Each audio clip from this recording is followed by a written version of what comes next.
And for analysis, we welcome now Democratic strategist David Carlucci and Republican strategist Don Thomas.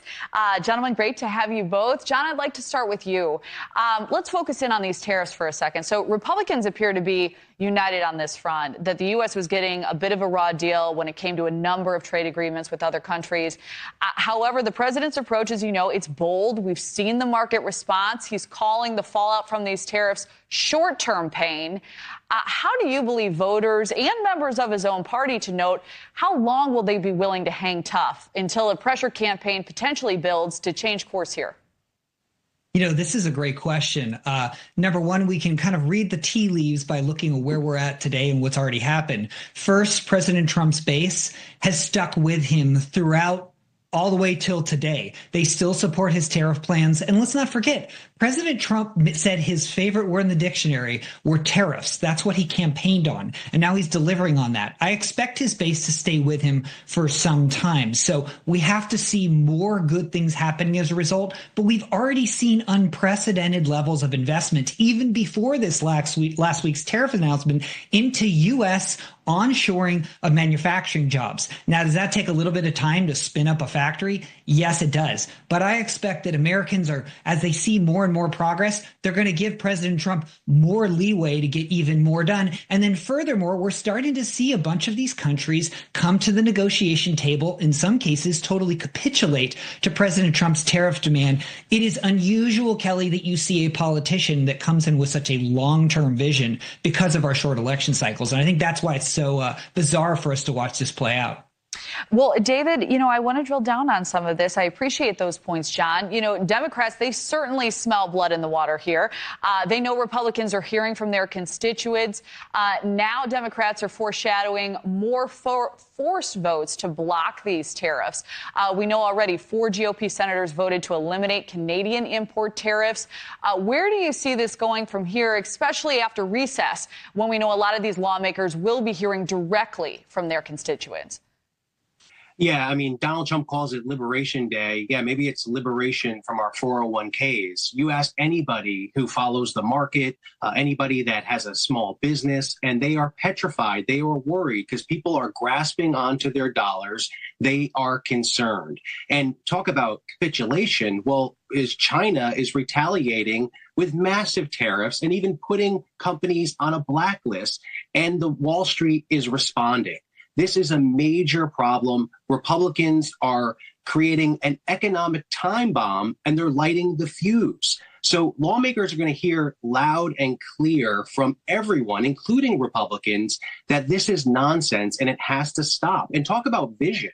Well, please share that vision with the rest of us. It seems like Donald Trump is making this up as he goes along. Yes, he mentioned tariffs on the campaign trail, but he didn't mention tariffs like this. The confusion, the back and forth, the opaqueness of what is going on is wreaking havoc in our economy here and around the world. John, I'd like to allow you to respond to that. And also, just wanted to note, you know, some voters supporting the president's overall mission here still have real concerns about costs increasing in the meantime. The vice president spoke to those concerns recently. He essentially said that the administration is going to have the biggest deregulation in the history of the country, tax cuts, doing a lot of things to lower the cost of energy, et cetera, and that those efforts will lower costs for Americans overall. What do you make of that response? And also feel free to respond to David's comments there. Sure. Yeah. David said he's deeply confused. I'm not sure what's so confusing about reciprocal tariffs. You charge us, we charge you. I'm not sure what's so confusing about that, but you hit on something right, Kelly. It's not just in terms of rebalancing trade. It's also looking inward and saying, how can we renew the tax cuts that President Trump passed in 2016 to provide that ongoing stability? And then also, this is why things like DOGE exist. How can we tighten our own belts and cut wasteful spending here so that we shrink the deficit in both directions? So it's a push and pull. I think reciprocal tariffs seems fair. I think why it comes to folks like David is so feels like out of the blue is because the U.S. has been being ripped off by both Republican and Democratic administrations, allowing foreign nations to unfairly tariff us for decades. So it feels unusual that somebody like Trump is standing up for the American people instead of capitulating. Yeah, and that's been the rallying cry of the administration as well. David, I wanted to get your take on this, the political aftermath, shall we say. You know, we're already seeing politicians on the left taking hold of the opportunity here, the political opportunities, you could say. Gavin Newsom recently releasing this statement. Donald Trump's tariffs do not represent all Americans. And on behalf of 40 million Americans that live in the great state of California, the tentpole of the U.S. economy, 14% of the U.S. GDP, the fifth largest economy in the world, the dominant manufacturing state in America, our state of mind is around supporting stable trading relationships around the globe. And that's why today I've directed my administration to look at new opportunities to expand trade and to remind our trading partners around the globe that California remains a stable partner. So a bit unclear how this would work in practice, but we've got about 40 seconds left, and I wanted you to respond to some Democrats who are coming off these two House races where they narrowed margins significantly in some special elections. Liberal candidates win in the Wisconsin Supreme Court race as well. What do you make of this strategy play by Newsom and others? Also considering we haven't seen the full result of these tariff moves yet. Are these comments premature? No, I think this is what we're going to see from states, because states are going to have to pick up the mantle and run with it in terms of how we think outside the box and continue to make America more prosperous. Look, trading around the world has made us the most prosperous nation in the world.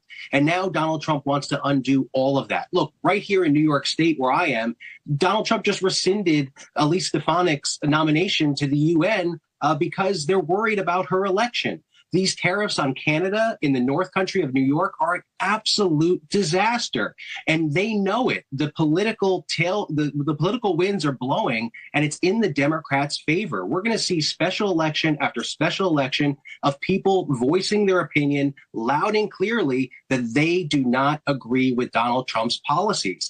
Maybe they agree with some of them, but this is far and away a disastrous policy. We can look through history books that show us that when we've done this before, it's led to things like the Great Depression. So I am very concerned, as most economists are, that we are headed swiftly towards a recession, possibly a depression, unless we get some clarity and start to really drill down and figure out what is the strategy here. We're not going to build these factories overnight. And now all of us, particularly in the middle class, are going to have to pay a lot more. And that means that people are going to be holding on to their dollars, not spending them like they were just a few months ago. Well, it'd be really great to check back in with this panel in a few months. David Carlucci, John Thomas, great to have you both. Thank you so much. Thanks. Thank you. Well, top Democrats on the move. Massachusetts Senator Elizabeth Warren taking her message against Republicans to the red state of Tennessee today. She's saying she's fighting back against the president's tax cuts for billionaires, posting on X, the people of Tennessee deserve to be heard in this